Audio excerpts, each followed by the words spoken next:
presentation geared toward giving information and opinions to consider in the decision-making process. While the commissioners welcome hearing from you, please note that the public comment period is not an opportunity for dialogue with commissioners or for posing questions with the expectation of an immediate answer. Many questions require an opportunity for information gathering and deliberation.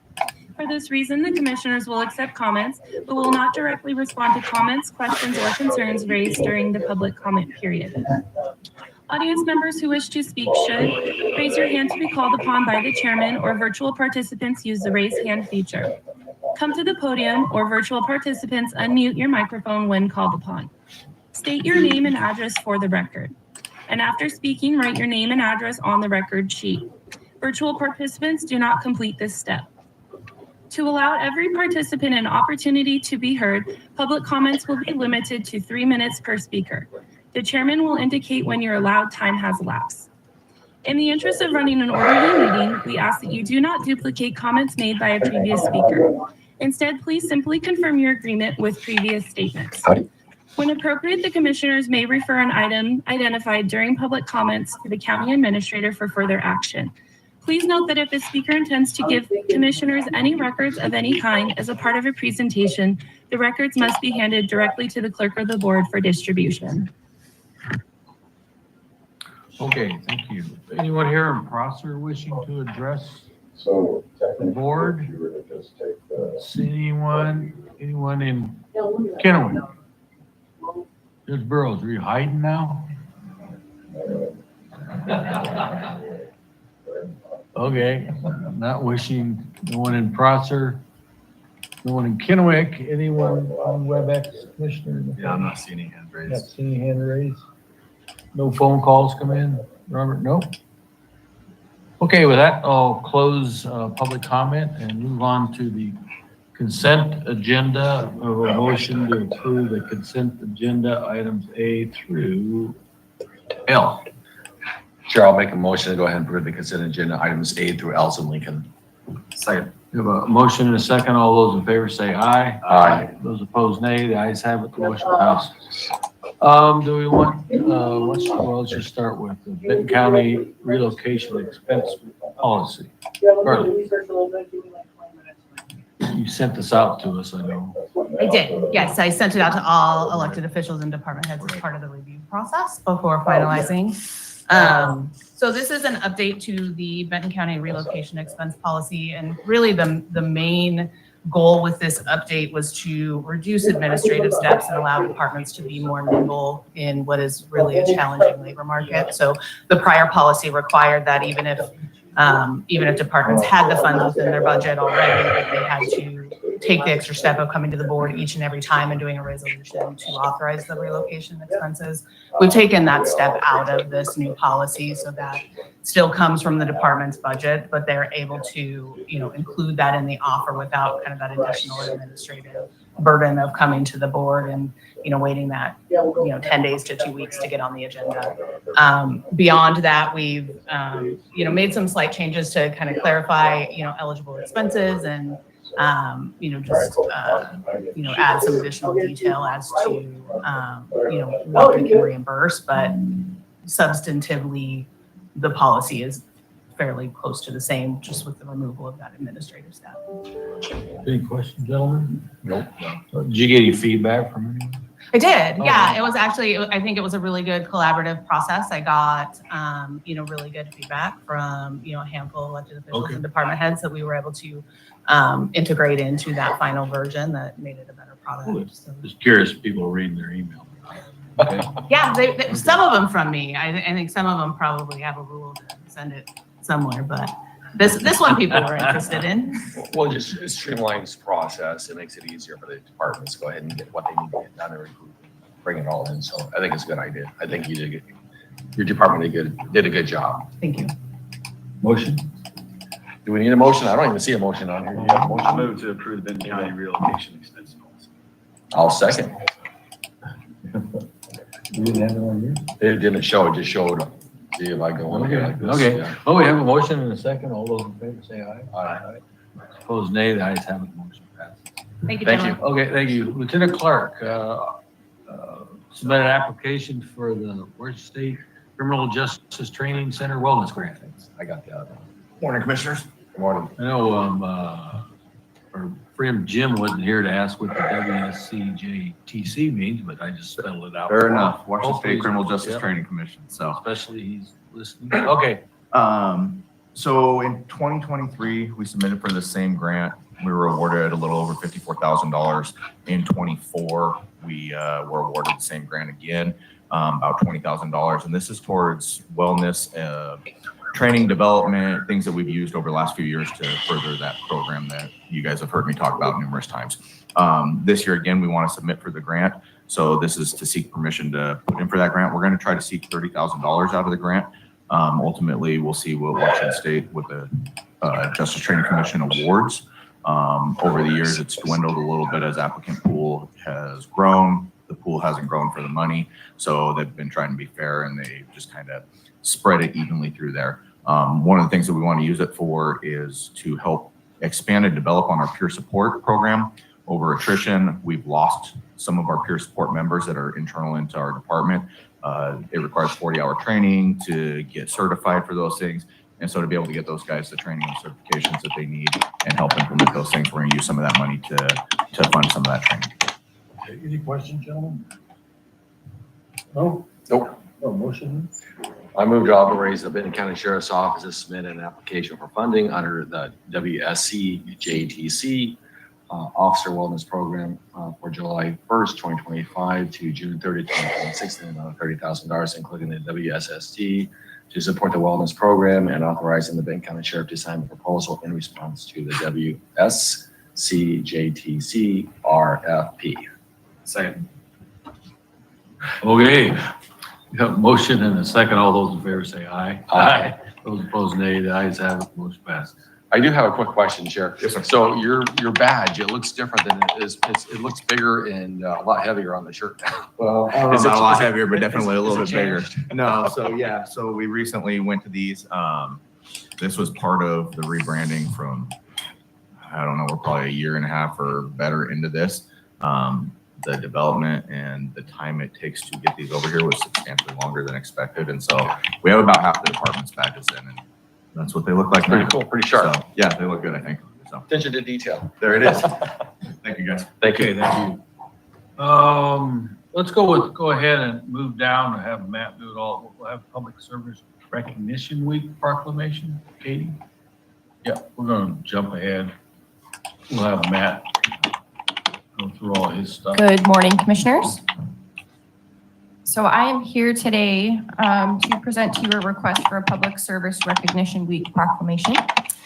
It's actually been the past 30 years in Washington State that it's recognized in the first week of May. This week, we are in the week of the 4th through the 10th of May to recognize public service recognition. It's nationally recognized, honored people who serve as federal, state, and local government employees. There's an event organized by state employees to recognize at the Carousel of Dreams on May 8th. So if signed today, I will be personally dropping that off at the event at the Carousel of Dreams. And that is all I have for you this morning. Thank you. Any questions? Nope. They have the event. I don't know if you attended the past. It's a good event.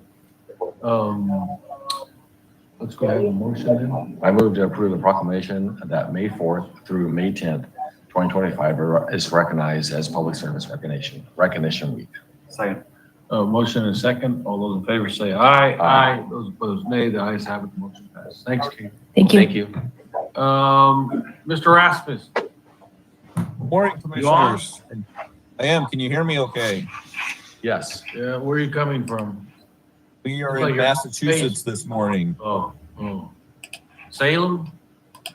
No, not far from there. I think we passed that about 40 minutes ago. Oh, okay. I couldn't remember the name of that place there in Salem. It's kind of a funny name. Okay. Let's go with, you want to start with the lease agreement with the city of Prosser then? Sure. So yeah, what we have before the board today is a lease agreement with the city of Prosser. This is something that has been talked about for several years, and finally, with a lot of help from Commissioner Alvarez, we were able to get that over the finish line here. And so the city has agreed to the terms of that agreement.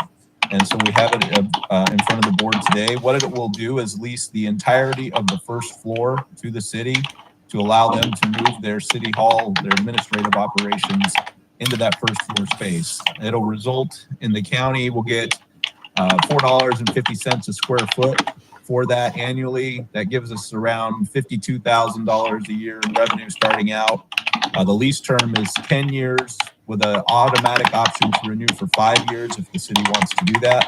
And so by the end of that term, that lease payment gets up to around $62,000 a year.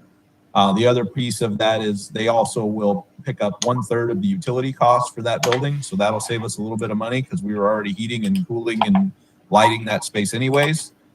And they will take over the grounds maintenance for the entire campus. So we won't have to set our facilities staff up or contract out for those services. So we're going to work on some other agreements with the city as they move into that space to provide their IT services. And so I think it's a really good partnership for us with Prosser and Benton County. It'll save the taxpayers on both sides some money and put some people back in the courthouse, which is good because there's been quite a few less people there, and just having some people on the first floor and spread out there will be a welcome addition. We will be able to locate all of our people who are currently on the first floor into the second and third floors. And so Robert Blaine and his team are going to start working on making those moves happen. And we'll probably have to do some minor remodeling in one of the spaces to add an additional office and remove some bookshelves and such of that. But it shouldn't take us too long to do that. And then the city will come in and they'll do some tenant improvements on that first floor to organize that space in the way that works best for them. So happy to answer any questions. We still have access to that stairwell on the first floor to come up to the third floor? Yeah, we'll have access to the back stairwell and the elevator. Those are remaining in what we call common areas. So yeah, we'll have access to that. Okay. Any other questions or comments? I do. Sure, go ahead. So I just want to say this was a big collaboration. When I first got sworn in, I think on January 1st, 2023, came into the building here, I saw there was a potential to collaborate with the city of Prosser and build this historic courthouse on that first floor. And so I know that the mayor of Prosser, myself, had worked hard in collaboration. Matt has done a lot of work on this. We even had the treasurer do a little bit of work on it, on some comps for us. It was a big, heavy lift, and it took about a year after everything was said and done. We got to City of Prosser, we got the clerk, and we got the finance manager here at Prosser in the audience right now. I'm very proud of this. This gives revenue back to the citizens of Benton County. As I stated at a city council meeting, that the city council there represents the citizens of Prosser. We serve them as citizens of Benton County. And I think this is just a great thing to go ahead and collaborate with all of us in here. It'll also bring money into the general fund, into Benton County, which also I'm also set on the Prosser Economic Development Board. So some of that funding that we get, we also bring in economic development funds to the Economic Development Board for Prosser. That will continue, that helps continue some of that funding that we do for the Prosser citizens here as well. So it's a good collaboration. Recycle money is not going outside the county. And so I think it's a great thing. And it'll be pretty cool to have that collaboration with the Benton County being here on the second, third floor and City Hall here as well. So I will make a motion if you're ready for me to do so. Yeah, well, I just would like to say I want to thank you for your work on this, and I'm sure Commissioner McKay feels the same way. I agree. We're running it, I know that Commissioner McKay, we've been on, all three of us been on the same thing. I know he's being nice, but we're running it as a business. And it's a good step. So with that being said, he wasn't going to give me a hard time. I know. I moved to approve the lease agreement between Benton County and City of Prosser and authorize the chair pro tem to execute the agreement on behalf of the county. Second.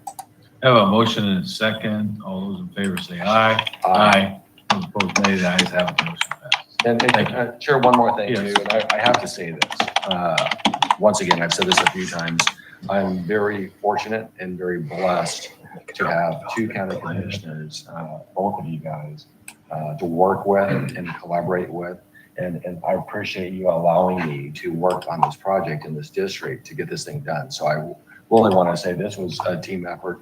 I appreciate all the confidence in me to be able to get this thing done too. So I wanted to make sure I mentioned that. Oh, appreciate that. I'm sure Commissioner McKay appreciates that. Okay, Mr. Rasmussen, let's move on to the purchase and sell term sheet. What are we selling? Purchase sales term sheet. Yeah, again, with the city, so with the approval of the lease, the other piece that we've been working on, and again, Commissioner Alvarez has played a large part in making this happen, is helping the city find a new home for their police station. So they can't fit that in the first floor what we have, but we have ground on our property that we aren't using, and mostly that's that old brick building there right outside the courthouse. We had plans for it a long time ago to maybe convert it into a file storage building, but we've moved more towards digital and signatures and digital record keeping, so that we did not go forward with that. And so what we worked out a deal with the city to purchase basically that quarter of the property and the parking lot that's directly across the street from that. And that will allow them to come in, most likely remove that building, and then construct a new police station there, and then have their police station parking directly across the street. And so that brings all of the city services except for public works onto the courthouse campus. I think it's a great thing locating the city police station there, provides some additional security for the property that we have. It makes use of property that the county was just paying to maintain, so that's a good deal for us. And it allows the city some options with some of the parcels that they own downtown to look at possible redevelopment of those and in addition to those back to the tax roll. So again, another great partnership that we were able to work out with the city of Prosser, selling them those properties for a pretty good price, but we think it's fair, which is $75,000. So that'll come in to the county. We'll have to use probably a little bit of that to add another secure and fenced parking area for our county vehicles, because right now it's in that parking lot that we're selling. But at the end of the day, this is going to be a great benefit to the city and the county. Any questions? No questions. Any questions? No, just a couple more comments. Okay. So once again, the good collaboration between the city of Prosser and Benton County. This actually does a couple of things. It puts the city of Prosser in a good position from now to 15 years from now if they decide to do so, and who knows what happens then. But I think that's a good thing here for the citizens of Prosser. I want to thank the city council and the city council members that voted on this. They were looking at good business practices and good policy to do so. It puts public safety right here on the campus as well. And so I think those are great things for the city of Prosser and Benton County. And so I just appreciate the city and the mayor there and Rachel there and the finance manager there, where she saw this was a good benefit to the citizens that she serves, that they both serve. And so I'm ready to make a motion. I think this is a great thing again. Proceed. I move to approve the purchase and sales term sheet between Benton County and the city of Prosser, and authorize the chair pro tem to execute the agreement on behalf of the county. Second. A motion and a second. All those in favor say aye. Aye. Those opposed, nay. The ayes have it. The motion passes. Thank you. And then one more thing real quick. Thank you.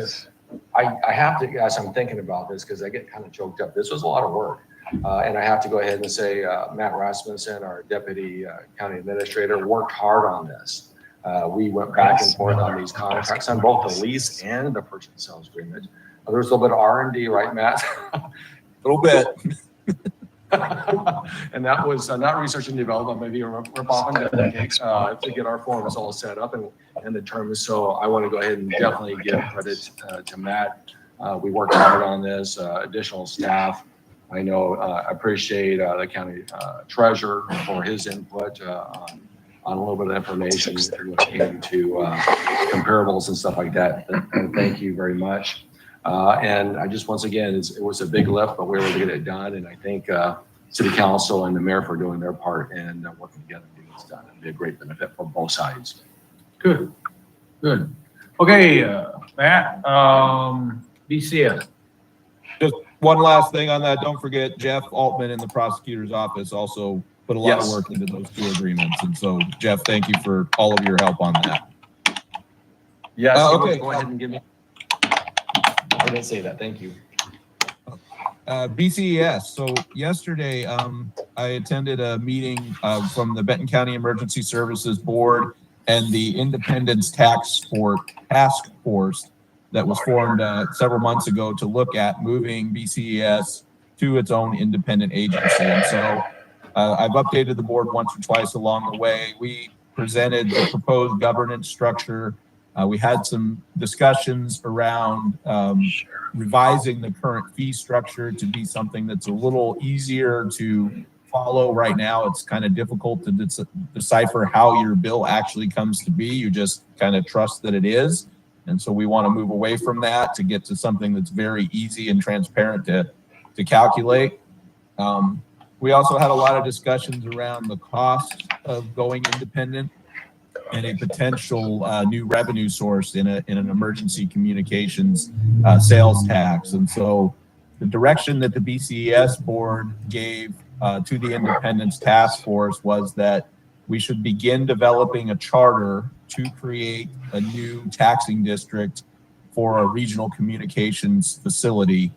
And that charter should include some language that if a new revenue source in that 1/10 of 1%, or well, we have to determine what that would be. It could be 1/10 of 1%, maybe less. If that does not come to be, that the two counties, because the county commissioners will ultimately have to approve that charter, the two counties could withdraw that, and then the agency could continue to function as it is now.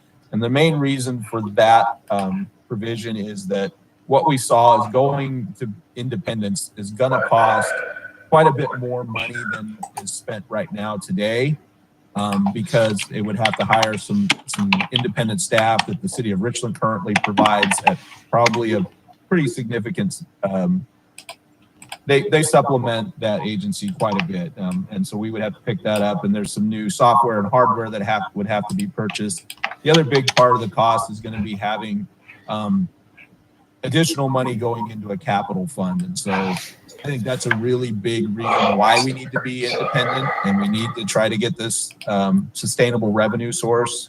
My observations from being involved in BCS over the last several years is that, I think we all mean well and we want the system to function, but everybody has budget constraints. And so putting aside extra money for capital improvements hasn't been done. And we're all paying the price for that right now. As the commissioners in the last several months have agreed to some pretty long-term high cost to replace the microwave system and replace the radio system and all of that.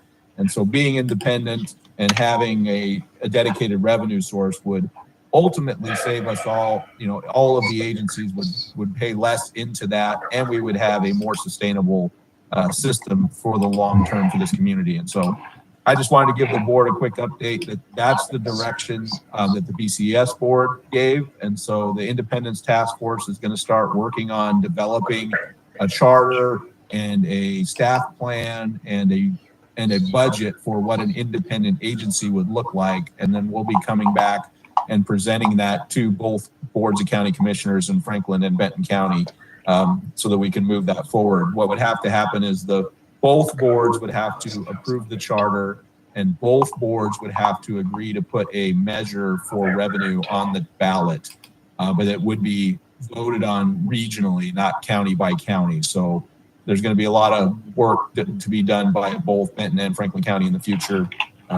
I think we're probably looking at somewhere around the end of 2026 or mid 2027 before these happen. We want to do this right and get the time right, get the costs correct, and make sure that we are able to correctly message to the public why this is important. So we don't want to rush into it. We want to take our time and get it set up correctly. So any questions? No, I just thank you, Matt, for your work on this. I know when I first got elected, I think within a year, I traded transit for the BCS board with Commissioner Small. I took over the BCS board, and one of the first things I noticed going through their budget is they didn't have a capital budget, really. It was nothing there.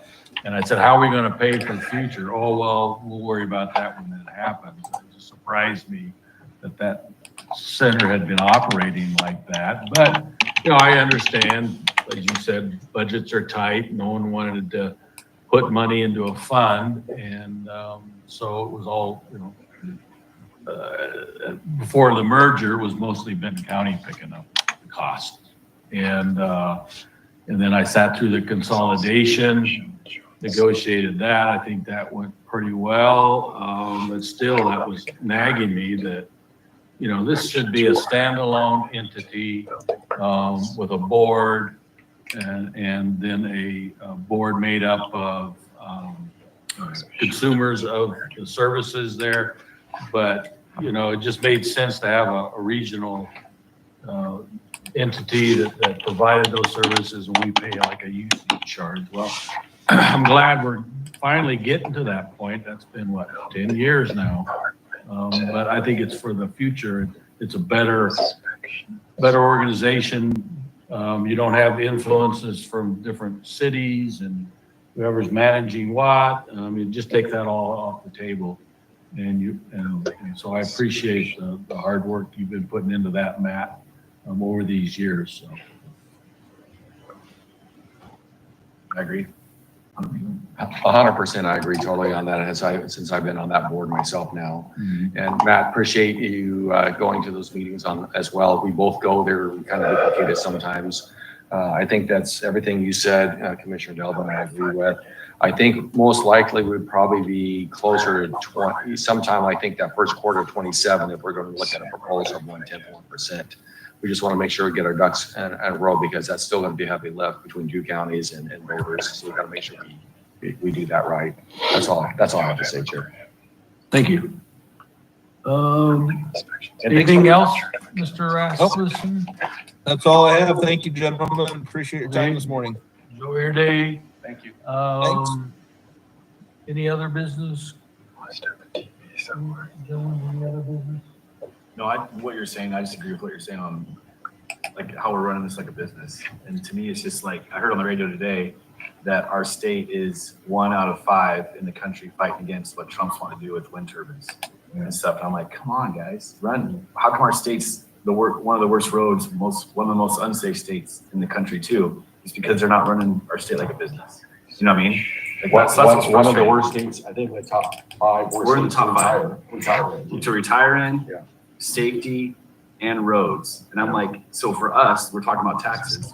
Benton County, we're using our taxes appropriately, and we're making it run like a business. Whereas our state, no, it's just aggravating that our state isn't doing that and fighting common sense stuff to where that's why we're still fighting for the wind turbines to not happen, because it's going to affect everybody in the Tri-Cities on their home value, and it's going to affect the taxes eventually down the road and stuff. So it is aggravating that we don't have control. We have local control, but we're still mandated on state control things that we have to do here too. If you saw the news last week, they had a power outage in Spain and Portugal, which also affected France because of the grid system. But, if you read some of the reports, they won't come out. There's a quote, an investigation going on. But if you read a lot of the reports, they're so heavily dependent on solar and wind in Spain that it causes issues with the grid. And even though they have, I think, 4 or 5 nuclear plants, not all were online, and they're taking them off. They're going to, I think by 2030, they're all going to be decommissioned. Wow. But I think they're going to have to rethink that now. They won't, they came out and said, oh, don't blame it on solar and wind. But when you read the reports and what was happening, the grid kind of realigns itself. Our grid at least realigns itself every 6 seconds, right? With the power distribution. And theirs about the same, but there was so much, I think it was, if I remember right, the wind went off so much that it caught, the base power, the nuclear power plants couldn't kick in enough to cause that problem. They're going to wash it out. They're going to say, no, it wasn't wind and solar, but I think their dependence on the wind and solar is like 70% or something like that. But again, like I'm still baffled on like, especially wind, like you look at the wind turbines up on the way to Walla Walla, 2 or 3 of them are turning out of 100 of them, whatever. Right. And so there's no power. Right. That brings up something that we neither one of us mentioned, Elder mentioned, Mr. Delvin, was 2 weeks ago, just over 2 weeks ago, we were in Idaho Falls. We both, I know when I was the mayor of Richland, I was on BCA Energy Community Alliance. You were in Benton County, now we're collaborating, we're working with other DOE sites, with other commissioners and mayors and other people going to DC and these different sites to collaborate to bring more money and create more jobs or to maintain the jobs we have here at the site as for cleanup. And so we were in Idaho Falls, and I thought that was pretty interesting here. On our site, we're all about cleanup. We have a lot of it goes to our national security. I don't think people understand that PNL is huge in national security research, but we're about cleanup. Where there, Idaho Falls is all about micro and small modular reactors. They're all about the future and development and all the different types of SMRs or things for bringing energy into the grid. And I never heard, I think you'd agree, the first time I've heard it was this last meeting, about all the data centers that are going to come online and need all that energy. And without SMRs, we're not going to have a data center because they're going to suck up a lot of energy. So quite interesting. I know Commissioner McKay, you were discussing about wind turbines. One of the disturbing parts for me still on wind turbines is the state really needs to look at, as you said, decommissioning. There's no reserve accounts, and that will be running out of business. These things last 15 to 20 years, but when you decommission, it's going to cost hundreds of millions of dollars to decommission and put them wherever they're going to do. And the state doesn't require those companies to have any reserves or any funding for the decommissioning site of their wind turbines. And that doesn't make sense to me, because if they don't and they go away, the taxpayers of Washington State will be responsible for hundreds of millions of dollars of decommissioning and disposal. So I think they could do a little bit better job on that myself. Yeah, I just saw that FSEC email yesterday amending SEPA environmental impact statement, amending it now after the fact. Yep. To try to beat the court case, but yeah. I mean, no one would invest in solar and wind if they didn't get the subsidies. Exactly. They wouldn't do it, so. Okay, any other business, Mr. Spencer? Josie, anyone else elected? We got 2 city of Prosser officials here. Anything you guys got to say about that? Do they want to say anything? Okay. I didn't know they were here. Oh, okay. I'm here. Oh, you're here. Okay. Good morning, commissioners. I'm Rachel Sean, a deputy city administrator for the city of Prosser. So I just wanted to thank you all for approving both the purchase and term sheet as well as the lease agreement. We're really excited for this partnership. I want to thank Commissioner Alvarez and Matt and Jared for your guys' support. As Commissioner said, we have worked on this for a really long time. So thank you so much for your consideration and for your approval. And we will be here with boxes by the end of the week. Thank you. Thank you. Thank you. Welcome to the building. Yeah. We got one executive session only. We have 5 minutes. There we go. Wow, it's only gonna take us 5 minutes to review the performance of a public employee. Okay. Okay, with that, it is now 9:35. We're going into executive session to review the performance of a public employee. 5 minutes, starting 9:35. We're at ease. Rachel.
organized it all. It was pretty good.